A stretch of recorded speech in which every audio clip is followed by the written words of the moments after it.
Welcome to my channel. My name is Nick, and whatever you're watching, I'm making videos about. It's time for your monthly list of Hulu recommendations, and I know I'm late, so I should jump right into the top 10, but I have to very quickly, cordially invite all of you to stick around until the end of the video, because I have a channel update that we need to talk about. Number 10 is Rent-A-Pal, a psychological drama set in 1990. A lonely man named David spends his days taking care of his mother who has dementia. He uses a video dating service to find a girlfriend but has no luck.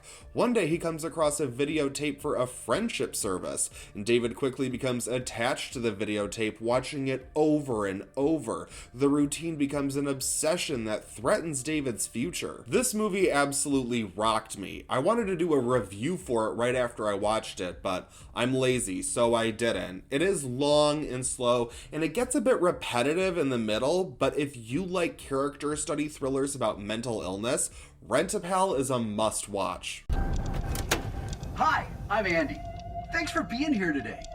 I've been waiting for this moment for what feels like forever. To friendship. We're gonna get to know each other, talk about whatever you want, but more than anything, we're gonna have some fun. Number 9 is Predators. This sci-fi action thriller is about a group of mercenaries who are thrown onto a mysterious planet and forced to fight for their lives against the iconic Predators. This is the third film in the franchise, and up until a few years ago it was the worst. But since we got that dumpster fire, The Predator, all of a sudden Predators doesn't look so bad. It's not the best, but as a fan of the franchise, I do have to say I get a kick out of seeing what goes down on Predator Planet, even if things do go off the rails towards the end. How do we kill them? However you can.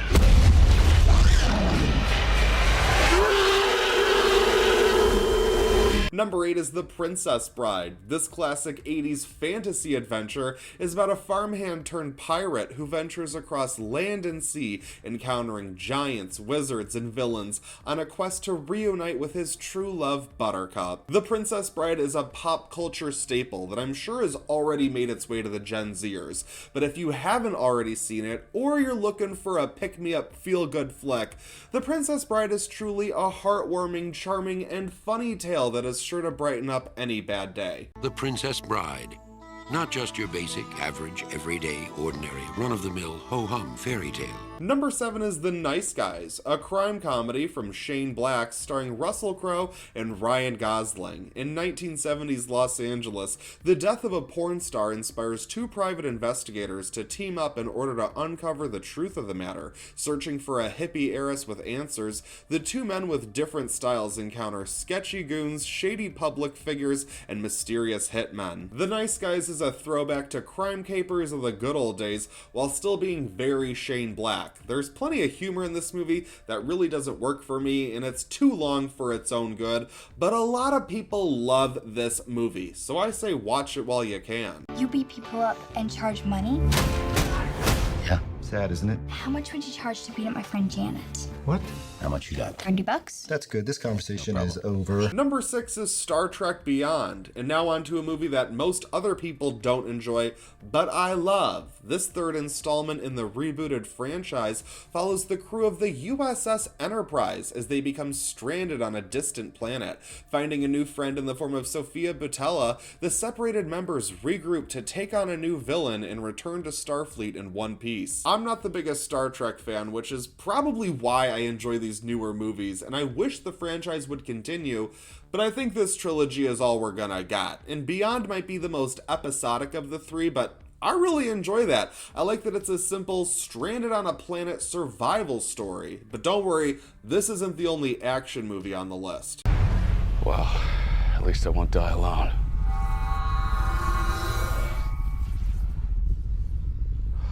Well, that's just typical. Number 5 is 50/50, a dramedy directed by Jonathan Levine, starring Joseph Gordon-Levitt as a man who is diagnosed with cancer. With the help of his best friend, played by Seth Rogen, our protagonist sets out on a journey to beat the odds. 50/50 is so underrated. Obviously, given the subject matter, I know it's going to sound a little too depressing for some of you, but it really explores the comedy within the tragedy. It's based on a true story, and the screenwriter essentially wrote a fictionalized version of his own battle with cancer. If it sounds like something that you can get into, it's a very funny and well-made movie that most importantly is full of heart. You got a prescription for medicinal marijuana? No, I got a prescription. Well, what's wrong with you? I have night blindness. Number 4 is Vertical Limit. This disaster thriller from the early 2000s is about a group of mountain climbers who become trapped while attempting to summit K2. Experts race against time to climb the mountain and save them before they succumb to the elements. To me, this movie basically represents the year 2000. I remember at one point this was like peak special effects, and you would always see action scenes from this movie playing on like TVs at Best Buy or Target and stuff like that. I know this isn't gonna be for everyone, but I love a good disaster movie, and this one, well, it has everything. I mean, you got people climbing up the mountain, there are people falling off the mountain, there are people jumping off the mountain, you've got explosions for no reason, avalanches come out of nowhere all the time in this movie. It's pure gold. My sister's dying up there, Mr. Wick. Up there, you're not dying. You're dead.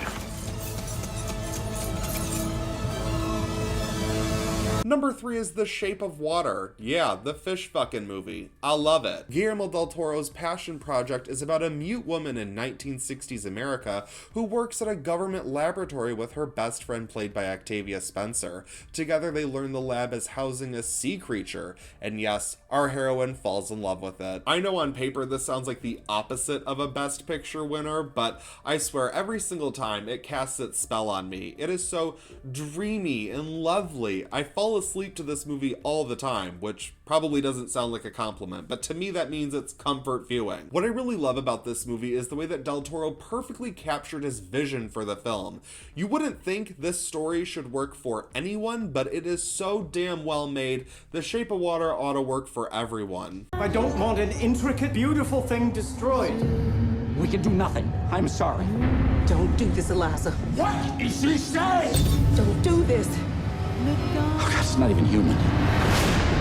Number 2 is Dredd. Time for something fun and absolutely badass. Based on the comic book character Judge Dredd, Carl Urban plays the title character in a futuristic world where cops act as judge, jury, and executioner. While training a newbie, the two take on a massive complex run by a drug lord played by Lena Headey. The judges take on one level of cracked out assassins after another as they seek to restore justice. Again, this movie is badass as hell, and not in the lame cheesy way where you feel like the director is trying to prove that his dick isn't microscopic. This is actually badass, and I'm sure most of the people that would find this movie entertaining have already found it, but I still think Dredd is quite underrated. They do have the 90s Sylvester Stallone Judge Dredd movie on Hulu, but you don't want to watch that one.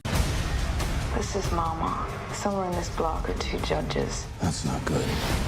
I want him dead. We're gonna have to go through him. Rookie, you ready? Yeah. You look ready. Number 1 is Nomadland. Yes, it has to be. If you haven't already seen Nomadland, know that I think it is 100% worth the hype. In Chloe Zhao's modern masterpiece, Frances McDormand plays a middle-aged woman who has lost everything, so she sets out in her van to travel across the country as a modern nomad, meeting all kinds of friendly characters along the way. And what a beautiful journey it is. Listen guys, this is not the type of movie that normally works for me. I am not a slice of life kind of guy. I don't like movies that really meander around and have no plot or story. And this movie kind of feels like a docu-movie, and that we're following these real people who are telling their real stories, and it's going for this authentic realism, because we've got Frances McDormand pretty much just in her van all the time, shitting in a bucket and working at an Amazon warehouse, and honestly, it had me in tears from start to finish. This movie really struck a personal chord with me, and while I do recommend that everyone watch it, I know this isn't going to work. In fact, I think the only reason it worked for me was because I was in the mood for it when I happened to watch it. I know that's not going to be the case for everyone. I know a lot of people think this movie is way overhyped and super boring, but I gotta say, I hope it wins all the awards. One of the things I love most about this life is that there's no final goodbye.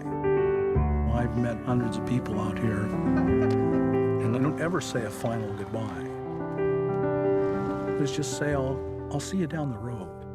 I want to quickly touch on another awards contender that is currently streaming on Hulu, and that is The United States vs. Billie Holiday. And this movie is not good, but Andra Day is so damn good in it. Like, I'm rooting for Carey Mulligan to win the Best Actress Oscar, but low-key, I'm really actually rooting for Andra Day to win all the awards. I mean, she is so damn good. She does the unthinkable in this movie, and that not only does she take bad material and she makes it work, but she also has these moments where it's like bordering on ridiculousness, where you just want to laugh at the screen, but she is exuding such queen energy, I can't help but stand. I want to sing the damn song. It's for your own good, okay? I sing it the fuck I want. Andra Day, all the awards, please and thank you. I want to quickly mention some movies that I recently watched on Hulu that I don't recommend, including Proxima, Triggered, and Boss Level. I didn't care for any of these. I gave them all a 2 out of 5. They didn't work for me, but if they did for you, let me know in the comments. I also watched Hunter x Hunter, which is on Hulu. I'd been waiting for it to come to the service. I was gonna rent it. Glad I didn't. This movie made waves in the horror community around the end of last year, the very beginning of this year. I don't get the hype. I'm like, what? So many people were talking about this movie having a twist. If you think that was a twist, I'm sorry, have you ever seen a movie in your life? This movie just, it does have a pretty wild ending, but the road getting there didn't really work for me, and honestly, where we're left after that ending just kind of has me thinking, meh. I don't know, man. It really didn't work for me, but if you disagree, let me know what you thought of it. I'd be really interested to hear what you guys have to say about this one. If you're looking for a TV recommendation, I've been watching Superstore and absolutely loving it. This workplace comedy follows the employees of a department store as they deal with the typical sitcom trappings in atypical and hilariously entertaining fashion. As someone who worked at a grocery store for far too many years of my life, I can vouch for Superstore. It's legit. They don't always get everything right, sometimes they're glaringly off, but for the most part, I gotta give them credit. They managed to give me some pretty bad retail flashbacks, so thanks, Superstore. I remember watching it when it premiered several years ago, and I wish I stuck with it, but at the same time, I'm glad I have the entire series to binge now. It was just recently canceled and it came to an end, but I gotta say, I'm on season 4 and it's still making me laugh my ass off. That's how you know it's a gem. My wife needs this. I promised her I'd get it. She needs them? Nobody needs coconut shrimp. I'm torn. On one hand, that doesn't look good on you. On the other hand, what would? And now it's time for my bad movie recommendation of the month, because I'm not afraid to admit it. I like bad movies. Based on an SNL sketch, A Night at the Roxbury stars Will Ferrell and Chris Kattan as two unlikely brothers who just want to own their own LA nightclub, or at least get into the coolest LA nightclub. This movie is simply a joke, and I think what works for me is that it is only trying to be a joke. Of course, it does not hold up today at all, but it's one of those comfort views I can't help but talk about. We are A-club people. You guys want to make out or what? But we are just leading this B-club life. You want me? Me? Yeah. You're right. Go get it. You're fine. Don't worry. That is my list of the best movies to watch on Hulu this month. Thank you guys so much for watching. I greatly appreciate it as always. Now I have a bit of some potentially unfortunate news, but I'm gonna have to put these What to Watch videos on pause for at least 2 months because I have gotten so behind on my own schedule, and there are so many videos that I was promising like 2 months ago, and I'm like, wow, yeah, I still have to do that. And initially, these What to Watch videos started out as bonus videos when I was able to put out like 3 videos a week, and now that I can barely do 1 a week, I realize I kind of have to take some time to focus on the things that I really want to do with this channel, as opposed to these, because this is fun and I enjoy it, but I can also post a top 10 on Instagram, like super easily, where I have other things that I really want to explore. I want to do more movie reviews and TV reviews, and I want to get back to more of my horror roots and talk about thrillers, suspense, mystery, horror, all the good stuff. I really want to focus more on that, and if I can manage to get my schedule in order and incorporate these What to Watch videos into that schedule, then going forward, it'll be smooth sailing. But I want to know what you guys think and what you want to see more of here. Let me know in the comments. Oh, and if you haven't already, subscribe to my channel. You can follow me on Instagram and Letterboxd to see more of what I'm watching. Thank you guys again so much. Again, I hope you do comment and let me know what you're thinking. I would really love to hear some feedback. I'm gonna do whatever the hell I want anyway, but I still want to talk about it, of course. That's it for this video, you guys, but I won't stop you from watching another.